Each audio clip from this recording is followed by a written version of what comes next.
Fish finally आपल्याला भेटलेली आहे. तर आपण फिश कोकणी स्टाईलने कशी बनवायची ते आता आपण पुढे बघू. आपण पहिलं अद्रक लसूण पेस्ट घेऊया. नंतर त्याच्यामध्ये हळद टाकूया. नंतर लाल मसाला टाकूया.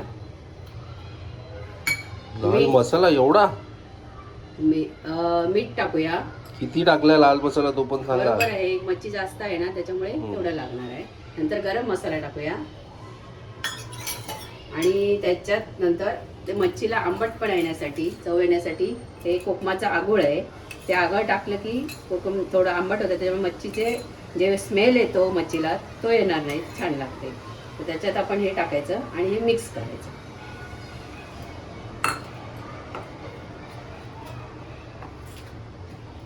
आणि ह्याच्यात मला वाटतं लिंबू पण टाकलेलं आहे का? हो, लिंबू पण टाकलं आहे आंबटपणासाठी. आणि कोकमाचं आगळ. कोकणात जास्त कोकम असल्यामुळे आमच्याकडे हे लावलं जातं. नीट बघून घ्या जेणेकरून तुम्हाला पण बनवता येईल. आणि असं त्याचं हे बनवलं, मसाला बनवला मच्छी फ्रायसाठी.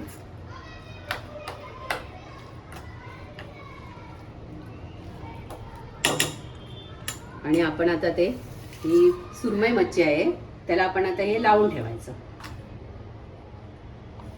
झालं सगळं टाकून? अजून काय राहिलंय? नाही,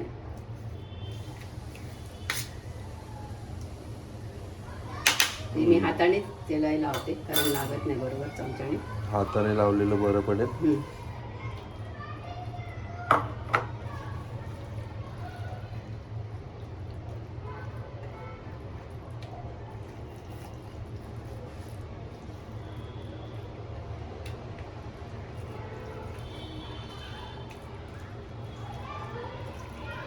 हे किती वेळेसाठी आपल्याला ठेवायचं आहे? आता अर्धा तास ठेवायचा, म्हणजे त्याला चांगलं ते लागतं मसाला वगैरे. ओके, त्याचं पुढचं प्रोसेस काय मग? आता हे आपल्याला अर्धा तास ठेवायचं आहे. आता आपण हे अर्धा तास ठेवून देऊया. असं सगळं व्यवस्थित लावून ठेवायचं, म्हणजे त्याला आंबटपणा, परत ते मसाल्याचं तिखट हे सगळं त्याच्यामध्ये मुरतं. मग हा आपल्याला सगळा मसाला लावायचा आहे. हां, बरोबर. मसाला म्हणजे हा मसाला आता मी जो टाकलाय तो सगळा लावून घेते. आणि असंच आता याला अर्धा तास ठेवून देऊया. कुठे? फ्रीज मध्ये? नाही, फ्रीज मध्ये ठेवायची गरज नाही, बाहेर ठेवलं चालतं. ओके, ठीक आहे. मग आपण अर्ध्या तासाने भेटू. हां,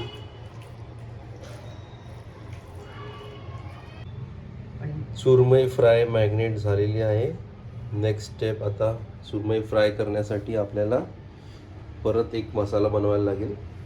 तिची नेक्स्ट स्टेप प्लीज काय आहे ती सांगा. आता आपण रवा घ्यायचा.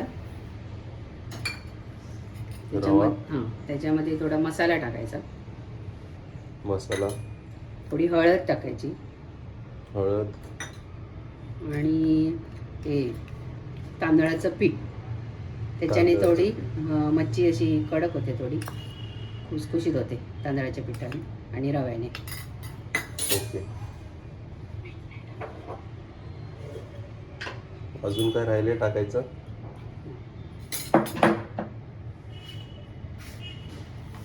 मीठ वगैरे काय? थोडं मीठ टाकायचं. आधी आपण मच्छीला मीठ लावलेलं आहे, त्याच्याप्रमाणे आपण थोडं मीठ घ्यायचं. थोडंसंच टाकायचं म्हणजे.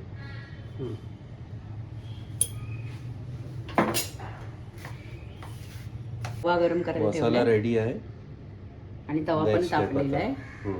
आता आपण त्याच्यामध्ये तेल टाकलेलं आहे, तेल गरम झालंय. आता आपण अशा एक एक सुरमईची तुकडी त्याच्यामध्ये आपण मसाल्यामध्ये टाकून, ह्या मसाल्यामध्ये म्हणजे रवा फ्राय करतो. रवा टाकतो, सुरमई रवा फ्राय.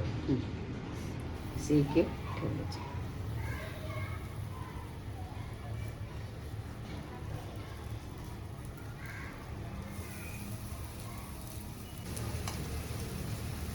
सुरमई रवा फ्राय एका बाजूने फ्राय झालेली दिसते. आता थोड्या वेळात दुसऱ्या बाजूने पण फ्राय होईल आणि रेडी होईल.